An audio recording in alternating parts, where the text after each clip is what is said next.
Hi అండి. Welcome to Tamil Durga shorts. అందరూ ఎలా ఉన్నారు? బాగున్నారా? మేము కూడా చాలా బాగున్నాం. పల్లెటూరు అనగానే సిటీలో ఉన్నట్టుగా మనం 8 గంటలకి, 8:30కి అలా లేచి తీరిగ్గా చేసుకుందామంటే కుదరదు కదండీ. పల్లెటూరు అనగానే మార్నింగే లేవాలి.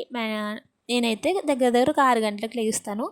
ఎప్పుడైనా చిన్ను ముందుగా లేస్తే 5:30 అనమాట. కానీ మ్యాక్సిమం ఎక్కువ లేచేది 6, 6:20 ఆ టైంకి అయితే లేస్తాననమాట. కానీ పడుకొని ఏమి ఉండదండి. అప్పటికే మెలుకువ వచ్చేస్తది. చిన్నువే లేపేస్తాడు అందరికన్నా ముందు. ఇంకా ఇవాళ వ్లాగ్ ఏంటంటే నా రొటీన్ చూసేయండి. ఈ వ్లాగ్‌లో మార్నింగ్ నుంచి అలానే 2:30 వరకు అనమాట నా రొటీన్. కానీ ఇవాళ ఏంటంటే మాకు కరెంటు షట్ డౌన్ అనమాట. అంటే ప్రతి మంగళవారం ఇదివరకైతే శుక్రవారం ఉండేది కాదు. ఇప్పుడు మంగళవారం మార్చారు. ఆ విషయం మాకెవ్వరికీ తెలీదనమాట. నీళ్ళు చూస్తే నీళ్ళు లేవు. పైనైతే ఫుల్లు ట్యాంక్ అంతా ఖాళీ అండి. సరే పడదాంలే పనంతా అయిన తర్వాత అని చూస్తే ఈలోపు హస్బెండ్ వచ్చి షట్ డౌన్ అని చెప్తున్నారనమాట. ఇంకా ఫ్రిడ్జ్‌లో కూడా వాటర్ అయితే బయటకొస్తుందండి. టమాటాలు అవి తీద్దామని చెప్పి చూస్తే అదొక డబల్ పని అయింది. మళ్ళీ ఫ్రిడ్జ్ అంతా తుడిచి నీట్గా పెట్టాను. టమాటాలు, ఉల్లిపాయలు, కూరకు కావాల్సినవన్నీ తీసుకుని పక్కనైతే పెట్టుకున్నానండి. ఇవాళ అయితే పెయింటింగ్ వేయడానికి ముగ్గురు మనుషులు అయితే వస్తున్నారనమాట కొత్త ఇంటి దగ్గర. ఇంకా మార్నింగ్ ఏంటంటే వంట చేయలేదండి. ఎప్పుడు మార్నింగే వంట అయిపోద్ది కదా.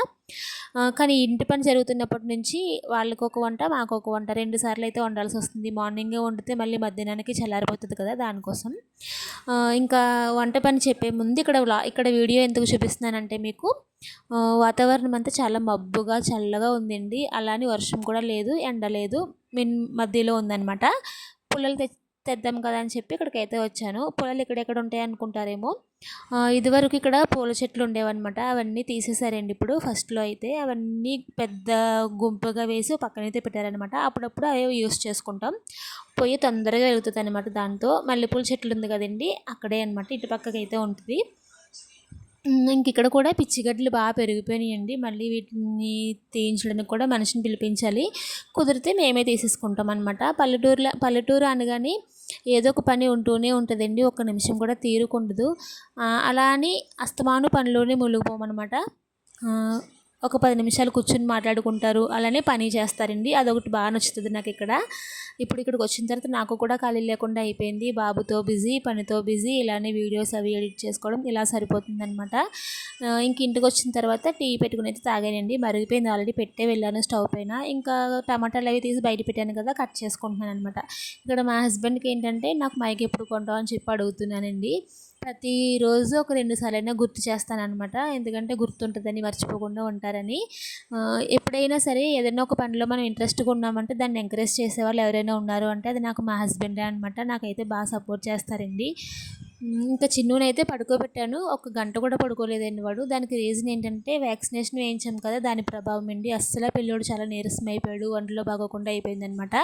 ఇంకా నిన్న గవర్నమెంట్ హాస్పిటల్కి వెళ్ళాం కదా, అక్కడ టానిక్స్ అయితే ఇచ్చారండి. ఒకటే ఇచ్చారు. ఆల్రెడీ జ్వరం టానిక్ ఉందని చెప్పాము. దానివల్ల ఏంటంటే కోల్డ్కి దగ్గుకి అయితే ఇచ్చారనమాట. ఒక 2 డేస్ చూడండి అమ్మా, లేకపోతే ఇంకా పిల్లల హాస్పిటల్కి అయితే తీసుకువెళ్ళండి అన్నారు. ఇక్కడ గవర్నమెంట్ హాస్పిటల్ అయితే అందరికీ చూస్తారనమాట. సరే అని చెప్పి ఇంకా వెళ్ళిన తర్వాత వచ్చే టానిక్ అయితే వేసాము. ఏదో ఒక మాదిరిగా అనిపించింది కానీ జ్వరం అవి ఏం తగ్గట్లేదండి. ఇంకా ఇక్కడికి వచ్చినప్పటి నుంచి తమిళమణి డాక్టర్ గారిని చూపిస్తున్నారు అరుణాచలంలో. ఇంకా అక్కడికే వెళ్దామని చెప్పి డిసైడ్ అయ్యాము. సరే ఇవాళ మధ్యాహ్నం వరకు చూద్దాము. ఇంకా ఇలాగే ఉందంటే కనుక ఈవినింగ్ వెళ్దామని చెప్పి అయితే మా హస్బెండ్కి కాల్ చేసి అయితే అడిగాను అనమాట. సరే నువ్వు ఫ్రెష్ అయ్యి అయితే ఉండు, నేను వచ్చి కొల్లికి తీసుకువెళ్తాను అన్నారు. దేనికి అంటే అక్కడ పెయింటింగ్ వేస్తున్నారు కదండి, రూమ్లో ఫ్లవర్స్ డిజైన్ అయితే వేస్తారంట. అది ఎలా వేయాలి, ఏ డిజైన్ వేయాలని చెప్పి నన్ను తీసుకువెళ్తానని చెప్పారనమాట. నేను ఇవాళ అసలు తినలేదండి. ఇవాళనే కాదు, నాకు రోజు ఆకలి అనేదే ఉండట్లేదనమాట. ఒకటి బాబుకి బాగాలేదు, అలానే వీడేమో బాగా విసిగిస్తున్నాడు. ఇంక ఇవన్నీ చేసుకొని మధ్యలో ఇలా ఒకసారి టీ తాగుతున్నానా, రోజుకి 2 టైమ్స్ టీ తాగుతున్నాను. ఇంకా దాంతోపాటు నాకు ఆకలి కూడా ఉండట్లేదు. కానీ ఎందుకో తెలియదు, మనసులో ఏదో తెలియని దిగులుంది. అదేంటనేది నాకు తెలియట్లేదు అనమాట. బాబుకి బాగుంటేనే కదా మనం కూడా హ్యాపీగా ఉంటాం. వాడేమో సరిగ్గా తినట్లేదు. అలానేమో ఇంట్లో పని ఎక్కువైపోతుంది. ఎవరైనా మనిషికి మనిషి హెల్ప్ ఉండి సాయం చేసేవాళ్ళు ఉంటే కొంచెం ఫ్రీగా ఉంటాం కదా. అలానే ఎవరు లేరని చెప్పను, ఎవరున్నా లేకపోయినా నాకు నా హస్బెండ్ ఉంటారండి. నాకు తనే చాలు, బాగా హెల్ప్ చేస్తారు నాకు.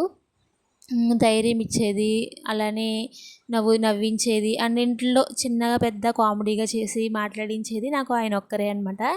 ఆయన లేకపోతే నిజంగా ఇక్కడ నేను లేను. ఎందుకంటే ఇప్పటివరకు టౌన్లో ఉండి సడన్గా పల్లెటూరులో వచ్చి మనం చేయాలి అంటే చాలా కష్టంగా అనిపిస్తుంది కొత్తలో. అలా అలవాటు చేసుకున్నాను అనమాట. ఇంక చిన్నకైతే ఫుడ్ అయితే పెట్టాలండి. ఇవాళ లాగైతే ఇంతే.